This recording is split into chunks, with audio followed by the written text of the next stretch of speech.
Hey, what's up, guys? You watching this video is probably because you want to learn some stuff about the column helper. So I'm gonna show you how I wire it up and how I do it. I've never done one before, so this will be a first for the both of us. All right, but I'm pretty confident on everything I'm already gonna do. Done a bunch of research, read the instructions. You probably should too. And if you need anything else, go over to Swap Helper's YouTube and watch his video. So I think if you watch any video I got on this and his video, there's no reason why you should mess this up, okay? So what we're working on here is a 2005 to 07 60 dash harness, and we're building a 2011 to 12 dash. So it's a 6-7 dash without the hump. That's what we're building here. What I went ahead and did was I mounted the 05 07 fuse box already. So basically I mounted all the hardware. That's what I like to call it. Now what I mean by that, I mean we got the column on there. I've got the 08 multi-switch clock spring setup on there. Oh my bad, over here. We've got our fuse box on there. I relocated the aux switches right here.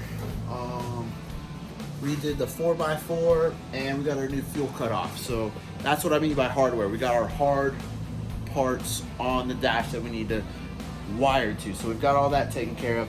So now the last, big piece of the pie is the column helper. And look, so I kind of made my own mounting kit and kind of mounted it in my own spot. And reason being is the way it's mounted right here, it'll hit on a manual truck. So the clutch is gonna hit on this, but this truck's an automatic. So I was like, you know what? We're gonna mount this my way. I like to, I can't not touch anything and do it, how I think would be the best. So the way that Swap Helper has to do it, it works for automatics and manuals.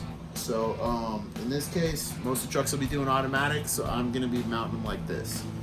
Unless I do a manual, then we'll be squared away. But I went ahead and I built a headlight relay pack, and I just double-side sticky tape it to there. So basically we're just gonna run all our wires to here, and then we got our column helper pigtail here, and everything. So I got it pretty squared away.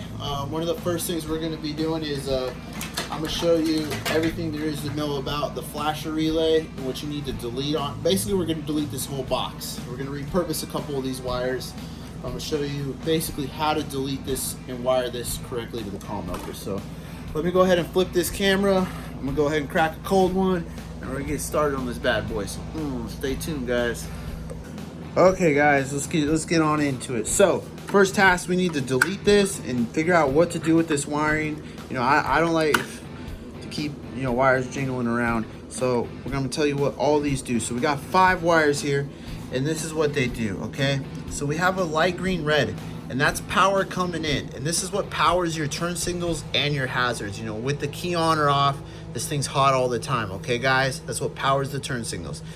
Now there's a light blue pink, so that's so when you turn your truck on, now your turn signals work. So that's what that wire's for. But we're gonna repurpose this ground and this run wire for the audio interface. They're perfect wires to repurpose, instead of, ditching them and deleting them. Let's repurpose them. I need a hot and run and a ground from an audio interface. Perfect contenders. Now the light blue and the red, these two, we're gonna completely delete. We do not need them anymore.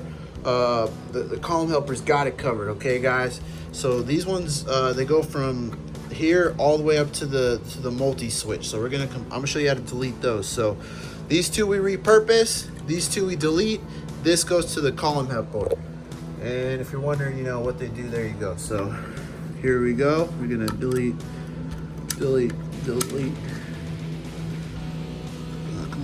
Come on, delete and delete. So now we can go ahead, scoot those over. We're gonna go ahead and take these two, and these will be perfect. So I'll solder those in, and we'll have our audio interface have power. And then now these two we're gonna completely delete. So if we go over here to the ones that go up to the multi-switch, we should be able to find them. Yep, right there. There's that light blue and that red. So we come over here and grab them, should be able to just pull them through the dash. And voila, we have them. So boom. So when I snip off that plug, I'm gonna throw these away too, because we don't need these two wires anymore. So the light blue and the white red, gone. So now that we repurposed those two, we'll tuck them away. All we have left from the flasher relay is this one. Now this wire needs to get plugged into here, because that's what's gonna still power our flasher, the solid state flasher relay. So we still need to get power to it. So here's a little tip and trick. It comes in right here at the brake pedal, and that's where it tees off into. So if you dig up into here, you'll find it where they splice it, and you can pull it through. And look at that. Look at that. So don't cut it and then run it over here. So you know you don't need your wire going this way and then this way, then down to here. So now I can just put a terminal connector on there, and boom, ready to rock and roll. So heck yeah. So all right guys, so let me go ahead and get the audio interface tied squared away, and then let me go ahead and start getting this wired, and I'll show you my next step. I think the next thing we're gonna do is probably the clock spring. Oh, we'll probably put in the signal wire for the audio interface. That's what we'll do next, because that is with the clock spring, and I would like to finish wiring up this part. So let me get all squared away. I'll be back, guys. Okay guys, starting to look good. So as you know, I put this piece of air ducting on here. That's one thing I want to talk about. We'll get to that in a second, but went ahead, we got our audio interface wired up, and now I've got it integrated into the harness through that the light blue, pink, and the black. And then I just soldered a wire over here so that this one right here I know is the audio thing that we're gonna have to connect to the clock spring. So got that ready to go over here. So these are my clock spring wires. I just snipped them and set them over here. Just so when I start the column, I'll figure that out. But right now I want to start with the column helper. So I went ahead, I tidied up the harness, we started moving along till about right here where it started getting a little weird. Now I put this piece of air ducting on here because you need to be able to, you can't change the way this air ducting works. It's not flexible, it doesn't move, it goes in one way, end of story. But you can flex and change the way the wires run. Okay, so keep that in mind, because think about it. I did want to run the wires this way and just loop them down here. But if I did that without checking this air ducting, that would have caused a big problem with this piece. I probably would have had to smash the wiring or done something with the ducting. That would have been an issue later down the road. But now that I know I've got this piece of air ducting in here, I can and I've routed the wires the way I think it'll work good for me. Now I can just start shooting in here, just go shooting down the list, just grab a wire, ching, grab the next wire, ching, grab the next wire, ching, grab the next, and boom, boom, boom, boom, boom, boom, boom. And hopefully that's how smooth it goes. There's definitely gonna be wires going everywhere, so I'm gonna, this is gonna might get a little artsy fartsy. This is gonna be a little technical. So other than that, just make sure you run your wiring so you don't interfere with other parts. That's what I'm trying to get at here. So these are for the clock spring. I got my cruise wire and my shift interlock wire. So we'll get to the column and all that stuff in a second.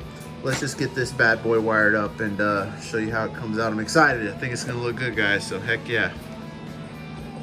Oh, Axel's sleeping. Hey. Oh, he tired. Boy, out. Okay, guys, so working on the column helper, just going wire by wire, pin by pin. It's coming out pretty sweet. I think it's looking pretty good. So I am soldering all of these onto the wires and then doing the heat shrink as well. Like you're supposed to. But one thing I just wanted to talk about, I got a little confused for a second, then I was like, wait, what? So there are 4 dark blue oranges. Let me find the other one. Here's the other one. There is 4 of them. Look at that. And they do all different things. If you get them mixed up, I mean, this could do things from make your wipers go crazy, the truck not start, your headlights not work right. So these, I'd say these are critical wires not to get mixed up, okay guys? And how to tell them apart, I'm gonna tell you right now. So let's start with the thinnest one. You can see I already messed up and put it on the wrong one, and that's why I'm telling you. So the thinnest one is for the wipers, okay guys? So, and that one's, you know, usually coming off the column with wipers. And this is also why you label them.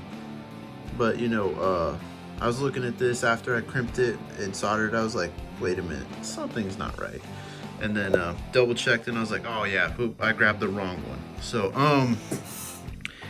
and then there's one for the high beams and one for the headlights. And now they are tied together up in the harness right here. So you don't gotta worry about getting them backwards because they're tied together, but they are for the high beams and the headlights. And they're like a medium thickness. Now there's one for the ignition, that one's the thickest. So you got 3 of them. You got the skinny one for the wiper, then you got the 2 for the headlight, and then you got the thick one for the ignition. So don't get them mixed up. The ignition one looks to be, you know, super blue. The headlight ones are kind of dark and dirty. And then the wiper one is pretty clean but thin. So the more you know. So other than that, you know, I'm just shooting down, doing each wire. You know, it's going pretty smooth. Other than that, I'm gonna get back to work crack-a-lacking. Alright guys, check it out. So we got the actual, you know, this portion wired in, and man, I think it looks beautiful. I'm stoked with it. So got this all set up, got my headlight relay pack wired in, and got it all loomed up to here. So the headlight switch is good to go. And then the instructions, you know, if you've read them, they come with you got a wire guide to tell you where everything goes, you know, like brake lamp. It's a light green wire, and it goes to brown. So I mean, it's helpful. So but yeah, oh man, I'm really stoked. Had no idea how I wanted to wire that. It'll still clear the air duct in. Oh man, I'm excited. Look at that. Look at that. And you could still get in there and pull out the relays if you needed. So that was my goal. I didn't want the wires going over the relays to, like, if you had to pull one out and you got the wire stuck, you know, I didn't want that to be a problem. So yeah, I'm excited. So alright guys, so I think that's gonna end this video. I'm pretty sure we're rolling over 10 minutes. So I want the first part to be the actual column helper. So the next part, I want it to be wiring the column helper column. So this is gonna be a 2-part series on wiring up this bad boy. So stay tuned and watch the next video so you can figure out how to wire up the ponytail. So alright, catch y'all later.